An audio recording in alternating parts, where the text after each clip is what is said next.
Agent Dorky here, picking up where we left off with another chapter of Tracking Shadows.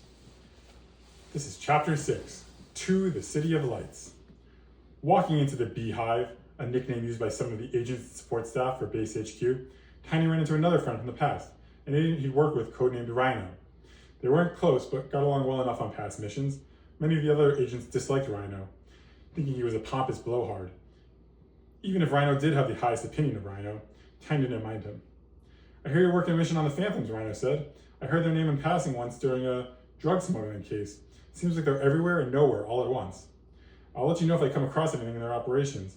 Can you do the same for me?" "Sure thing, Rhino. What have you got going on now? Anything to do with them?" "Probably not related, just a kidnapping thing. Some movie star was taken on a trip. You know how it is, with enough money and fame, you can buy the big guns to get involved in a case that should be for a local cop. And I'm the biggest gun in the store." He chuckled to himself and slapped Tiny on his arm. Even the playful pat shook Tiny's side and made him wince as it woke up his sleeping stab wound. "I'll probably just pick her up in some stalker's basement and keep an eye on her until I can hand her off. Not too much hassle and it pays the bills. Am I right? I think I'll buy myself a new convertible with this babysitting money."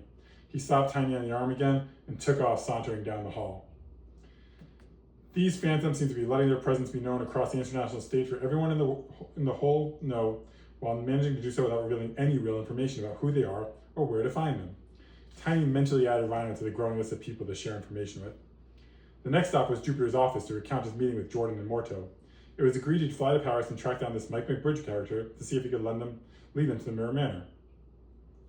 Before heading out, Tiny stopped by Cuban's lair to see what new gizmos and gadgets he could take with him on his next mission. Cuban was one of a kind, an in-house agent who focused on creating new equipment and enhancing vehicles that supported base agents. Cuban stood a good foot shorter than Tiny, and his wavy chestnut brown hair, round glasses, and tweed jackets made him look more like a college professor than a spy gadget master. He was also one of the oldest people working at base, in his 50s, and rumors were he was with Jupiter when the agency first started. He was also one of the smartest agents Tiny had ever met, so he often used his mentor as a sounding board for his missions. Coming from some of the most elite academic institutions around the world, and with experience in cutting-edge public and private sector roles, Cuban was doing revolutionary work for base. As he walked into the room, he saw Cuban conversing with Knox, base's resident CTO, or Chief Technology Officer, though he was more of an in-house hacker. They stopped talking when they saw Tiny. "Oh, hey, Knox, I'm not interrupting anything, am I?" Tiny asked the 30-something computer savant with jet black hair and a perpetual 5 o'clock shadow. He was an instrumental to base operations to anyone in the organization, except for maybe Cuban and Jupiter. "Not at all, Tiny. We were just finishing up. He's all yours," Knox said, nodding at Tiny as he walked away. Tiny nodded back and stepped into the room. "Cuban, I've been waiting to see you. Jupiter said you've been briefed on the phantoms I'm chasing. I've been thinking for a while. I wanted to bounce some ideas off you." "Agent Tiny, what a pleasure to see you again," Cuban said, opening his arms in a welcoming gesture while smiling broadly as Tiny walked into the room. "I've heard about the case and had a few things I wanted to show you, but first, let's hear what you have to say." "Well, I pulled this order for weapons and explosives off the body of the leader of the terrorist faction that I raided last week, the one that mentioned the Phantoms. There were other documents that I thought were just related to Al Ruya and had nothing to do with the Phantoms, but there was one. It had all these circles on it that I think may have been more." "How so, Agent Tiny? Perhaps we should look at this piece of intelligence and see if there's more to it than originally determined." "I was thinking the same, Cuban." Tiny withdrew a piece of paper that he had folded into his pocket, to which Cuban looked at him with a raised eyebrow. Maybe I should have been more careful with evidence. It's not like I was taking those Aurelia corpses to terrorist court anyway." He smoothed the paper out on the table and looked up at Cuban. "You see, I was talking to an arms dealer in prison who described how his organization was run. Though he only touched on it, he described a centrally run business with lieutenants overseeing operations in different markets, almost like a multinational corporation. What's interesting is Jupiter told me our guys don't think these Phantoms operate quite like that at all. They have an inner ring and an outer ring." "Yes, I remember being briefed the same, Agent Tiny. You think this diagram is an illustration of the way they're set up?" Cuban asked his energized colleague. "Exactly," Tiny broke out into a wide grin and clapped his hands together. "When they were buying these weapons, someone from the Phantoms must have been explaining to the Prophet, or whoever, how the operation was run.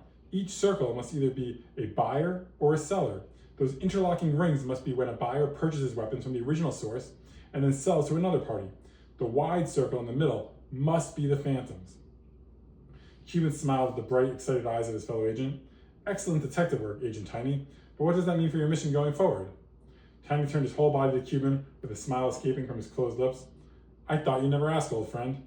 I know that Mike McBridge has to be one of those smaller interlocking rings, which means he's working with another cell to get the original weapons he'll sell to the Phantoms. Now I'll bet that by next month's rent, that whoever Mike McPooch buys his weapons from is nowhere near as careful with their secrecy as the Phantoms have proven to be. That's the weak link we target. Cuban clapped Tiny on the back. I'm impressed. Now it's my turn, Cuban said, with a childlike joy spreading across his face. You're going to like what I have in store for you. Always amazed at the innovation Cuban was capable of, Tiny felt Cuban was right. Let's hear it. First, I have a new watch for you. The X80 can shoot a high-frequency laser from its dial, capable of piercing through any material with a concentrated beam. It can create discrete openings, say, in a wall or safe. The watch dial controls the beam's intensity, and on lower settings, when focused on an adversary's eyes, it will temporarily blind them. Of course, if you focus it too long on the eyes, even on the lowest setting, you risk permanently damaging the target. Got it. I can burn holes through anything and give people laser eye surgery for free. Maybe not anything, and be careful, Agent Tiny. It is a tool, not a toy. Next, we have our new surveillance equipment. Looks like a credit card you use to pick up your morning Starbucks, right? Actually, it's a sound detector and amplifier. The high-intensity microphone on the surface can detect ambient sound. Placed against the wall, it can register almost any sound from the other side within a radius of 10 yards. It connects wirelessly to this earpiece, so once you have the card secured, you'll be ready to have this sucker bring you in any conversations behind closed doors. Finally, you know it's what they say, right? That the pen is mightier than the sword? Not in my line of work, it isn't. Yes, well, satirically speaking it is, but maybe not all the time. Yet this pen is mighty indeed. You can expose a point with a click that can knock out any enemy. It's tipped with a potent tranquilizer that will put anyone it touches into a deep sleep. I think you'll find it useful for generating non-lethal force. Just don't chew on it while completing a crossword, Cuban said with a chuckle. Ouch, Cuban. That was painful. Tiny collected the 3 items, securing the watch on his wrist, placing the credit card in his wallet, and putting the pen in his pocket. You've outdone yourself again, Cuban. Thanks for these. I'll let you know how they work out. Tiny left the beehive and headed to his apartment for a night rest before taking off to Paris in the morning. Tiny lived in Station Lofts, an apartment complex beside the Providence train station. Before being asked to focus on international cases, Tiny's coverage at base had been in the U.S. Northeast. Living near a transport hub proved convenient, with many cases in Boston, New York, and Philadelphia. It was all still useful if he needed to be ready to move inconspicuously between states at a moment's notice. Approaching his unit, he checked the door frame for the hair he had placed when he last left the apartment, a trick he picked up reading James Bond books growing up. He first did it as a kid when pretending to be a spy. Later in life, he realized the classics are the classics for a reason. While he trusted his security system, for the most part, you can never be too careful in the business of espionage. It was much easier to check if the hair was still in place rather than review all the footage to quickly let him know if someone was waiting for him inside the apartment or paid an earlier visit. Plus, the feed could be hacked and manipulated. Who noticed a strand of hair? Tiny's loft was airy but nearly empty. Everything inside seemed to be black or white, except for a towering bookcase filled with colorful titles, an underwater photograph of brain coral, a framed picture of a snowy mountain by Gabriel Lopé that was a gift from his grandparents, and a print of Vincent van Gogh's The Siesta. In the fridge, all he had that was still edible were eggs and some frozen french fries. The hazards of the job in living alone. So Tiny resigned himself to cooking up scrambled eggs with a side of french fries and settled down to watch the Discovery Channel. When he found elusive free time, Tiny liked to learn about nature and science by watching shows on these subjects. He was never at the top of his class, but Tiny always was trying to learn and improve no matter what he was doing. By watching those types of shows, he felt he gained insight into how the universe and animals, including humans, behaved. And there was a visual component to it as well. These underwater shots look awesome on my new HD TV. On his second personal cell that he often left behind in the loft, he saw a missed call from Amelia Emerald Seas. Tiny had been dating Em, a budding Latin American pop star, for 9 months and was starting to realize that her life was just as crazy as his. A few months ago, she'd been asked to join the Precious Treasures on tour, an all-girl group of pop singers who were already a ubiquitous global icons, and she was grateful that they took a chance on her. She was still getting used to spending her nights in different cities, which was old hat for him. Em meant the world to Tiny, but the relationship had been constant fighting the pull of distance. They say familiarity breeds contempt, but so does an overabundance of FaceTime instead of actual face-to-face time. Tiny knew it was selfish for him to be upset that she was always on the road when he had been doing that exclusively for much of their early relationship, but he missed spending time with her.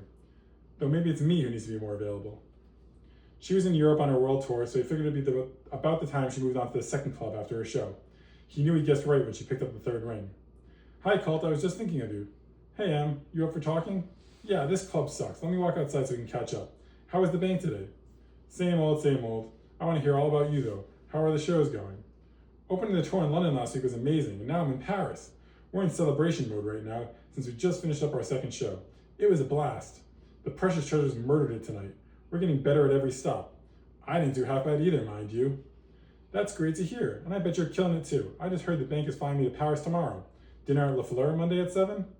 Oh yay! You seem to travel quite a bit for your boring bank job, almost as much as I do for my tour. Dinner at Le Fleur sounds great. I'm going to head inside to catch up with the other girls for a little more celebrating. But I'll see you in a couple days. Love you. Love you, Em. I think I do at least, even if you only love who I pretend to be.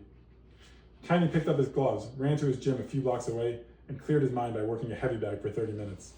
His frustrations ebbed with every punch that connected with the canvas, working up a sweat that didn't require any questions to be answered, other than whether to shower here or back at the apartment. He chose the latter and jogged back home, hopped in the shower, brushed his teeth, and went to his Spartan bedroom to sleep for the night.